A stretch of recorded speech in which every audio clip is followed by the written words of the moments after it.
Welcome, dear viewers, to a new episode of your program, Decoding Mena, where we always strive to decipher the complex codes of the Middle Eastern region. Today, we delve into an event that shook the region in the past hours and raised many questions about its future repercussions. We are, of course, talking about the American strike on Iranian nuclear facilities. Was it a real strike or a show of force? And what are the hidden truths of what happened and what will happen? To answer all these questions, we are pleased to host today a prominent intellectual and a deep expert in Middle Eastern affairs, Dr. Yasser. Welcome, Dr. Yasser, to Decoding Mena. Welcome to you and our esteemed viewers, and I am happy to be with you today. Dr. Yasser, let's start with the fictional story you mentioned in your introduction about the oppressive neighbor and the helpless neighbor. Could this story in one way or another be a metaphor for what happened between America and Iran? Absolutely. This fictional story could be a good starting point to understand what happened. Imagine that the oppressive neighbor represents Iran, which began manufacturing a weapon, a nuclear program that frightened its neighbors, regional countries, and the helpless neighbor represents these countries that sought the help of a thug, America, to get rid of this threat. But, as in the story, the thug took the money and destroyed the empty apartment after the oppressive neighbor removed his weapon and withdrew. This reflects what actually happened. America struck Iranian facilities, but the most important question is, did these facilities actually contain anything that posed a threat? A crucial question indeed. We followed the news about America striking 3 Iranian nuclear facilities, Fordow, Natanz, and Isfahan. The strange thing is that no nuclear catastrophe or radiation leak occurred. Does this mean that the strikes were, quote, on empty concrete structures? This is what appears at first glance. Despite these facilities being considered among the most important and dangerous in the Iranian nuclear program, nothing happened to indicate the presence of real nuclear materials capable of radioactive leakage. This raises significant questions about the true purpose of these strikes. And the goal of this war, as we understand it, is to overthrow the Iranian regime and eliminate the nuclear program. Did the American strike succeed in achieving either of these goals? Unfortunately, the American strike did not achieve either of the declared goals. The Iranian regime is still in place, and the alleged Iranian nuclear bomb was not approached. Let's move to another important point, which is the role of the Gulf states, specifically Saudi Arabia. Why did the state of hostility between Saudi Arabia and Iran return after there had been serious attempts of reconciliation? And is the gathering of 90% of American air forces in Saudi Arabia before the strike related to this? Absolutely. The gathering of 90% of American air forces in Saudi Arabia to strike Iran, even if they were not the ones who directly carried out the strikes, put Saudi Arabia in a very awkward position from Iran's point of view. Iran views this as Saudi Arabia assisting America in breaking and besieging it, which brings relations back to square one after the reconciliation efforts made by Saudi Arabia. So how did America carry out these strikes, especially since negotiations between Iran and Europe were still ongoing? What about Iranian air defenses? Why was there no radiation leakage? And where did the 400 kilograms of 60% enriched uranium go? These are the fundamental questions we must ask.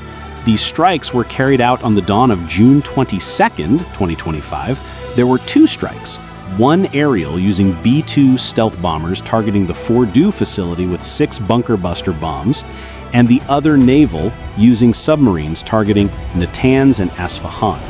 The strange thing is that all these strikes did not cause any radiation effects because Iran emptied these facilities before the strikes.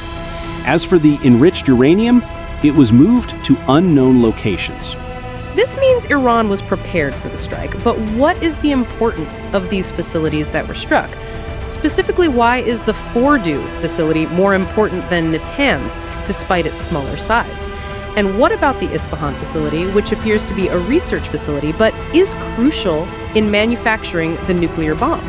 Fordow is more important than Natanz because its enrichment level is 60%, while in Natanz it's 5%, and this is what matters to America, Israel, and the Gulf states.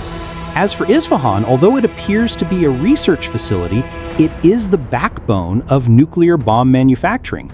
It manufactures spare parts for centrifuges, fuel plates, produces uranium hexafluoride, and manufactures uranium metal used in the core of the nuclear bomb. So, if America struck all these vital facilities, why do we say it did nothing, and that the enriched uranium is still with Iran? Because the Iranian nuclear program relies on 4 pillars: enriched uranium, nuclear scientists, nuclear facilities, and nuclear bomb manufacturing expertise. Iran lost the facilities and scientists, but it still possesses enriched uranium and manufacturing expertise. This means that what was destroyed in one facility can be rebuilt in another, especially since Iran has many fortified underground facilities. The American intelligence itself confirmed that Iran moved the contents of the Natanz facility after it was struck to another fortified underground facility. So, do we understand from this that the American strike was just concrete blocks, as Iran itself stated? This is what Iran confirmed, and the Washington Post newspaper agreed with it. Iran announced that it had emptied the 3 facilities before the strike, and that what was struck could be rebuilt again. At the same time, Iran responded by striking Israel with 40 missiles, including the Khaibar ballistic missile for the first time. Why didn't America completely strike the Iranian nuclear program? And why did Trump deceive the Gulf states by claiming he had eliminated the Iranian nuclear program? The first answer is that Iran is not Iraq. America doesn't know if Iran has actually manufactured a nuclear bomb or not, but it knows that Iran has enough uranium to make 9 nuclear bombs. To deal with the uranium, America would have to enter with ground forces, which is what no one wants. As for the second answer, Trump needed an achievement for the Gulf states that paid huge sums of money and opened their lands for American bases. Trump claimed he achieved victory, but the reality is that he did not overthrow the Iranian regime, nor did he destroy the enriched uranium. And this failure is now being paid for by the countries that helped America, specifically Saudi Arabia. Isn't that right? Unfortunately, yes. Saudi Arabia hosted a large number of American fighter jets, military transport planes, and refueling planes. The purpose of these forces was to intimidate Iran to prevent it from responding to the strikes or striking the Gulf states. Therefore, from Iran's perspective, the Gulf states helped America in besieging and breaking it. And although Saudi Arabia was the first country to announce its rejection of the American strike, all that became overtime after the strike failed. Regarding Iran's missile response to Israel, what is the Khaibar missile that Iran used for the first time against Ben Gurion Airport? The Khaibar missile is a ballistic missile with a speed of 9 Mach within the atmosphere and 15 Mach outside the atmosphere. It carries a warhead weighing 1.5 tons, making it the largest among all Iranian missiles. It is characterized by its ability to maneuver and guide itself until the moment of impact, which makes it difficult to intercept. It operates on both solid and liquid fuel as needed. Will Iran be content with striking Israel, or will it strike the Gulf states as well? And what are Iran's gains from this war so far? It is logical for Iran to end the war at this point. Iran has emerged victorious so far. The popularity of the Supreme Leader's regime has increased, and it still possesses enriched uranium and nuclear bomb manufacturing expertise. It lost leaders, scientists, and facilities, but it emerged from a direct war with America and Israel still standing. So what's next? Will the war stop? The next step that America insists on is negotiating a new nuclear agreement. America demands that Iran completely stop uranium enrichment and allow monitoring of its nuclear facilities. But Iran is now in a strong position, as it has enriched 400 kilograms of uranium to 60%. And the nuclear facilities that were struck were already empty, with their contents moved to other underground facilities. This means the American strike was just a show of force? Exactly. Trump was forced to strike Iranian facilities, but the U.S. National Security Council and the Chief of Staff rejected the idea of a ground invasion. Therefore, the solution was to strike empty facilities while claiming a historic victory. And what about Iranian threats to withdraw from the Nuclear Non-Proliferation Treaty and close the Strait of Hormuz? And what is the danger of closing the Strait of Hormuz? Iran's withdrawal from the treaty would pave the way for it to manufacture a nuclear bomb without international legal issues. As for closing the Strait of Hormuz, it is a real declaration of war. 1/5 of the world's oil consumption passes through it daily, 70% of Asia's oil, and all Qatari gas. Its closure would cause a global economic disaster and a rise in oil prices and everything else.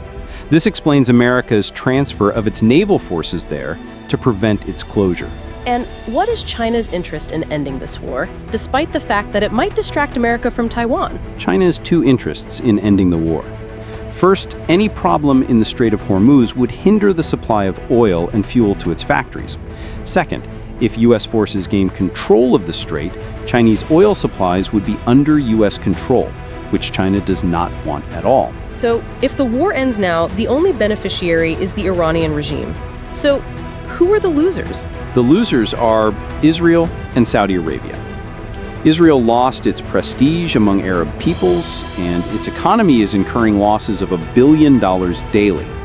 As for Saudi Arabia and the Gulf states, the $5 trillion promised by Trump will likely not be executed because the agreement was not fulfilled, the Iranian regime was not overthrown, and the nuclear program was not destroyed. Dr. Yasser, why did Trump end the war with this lame strike?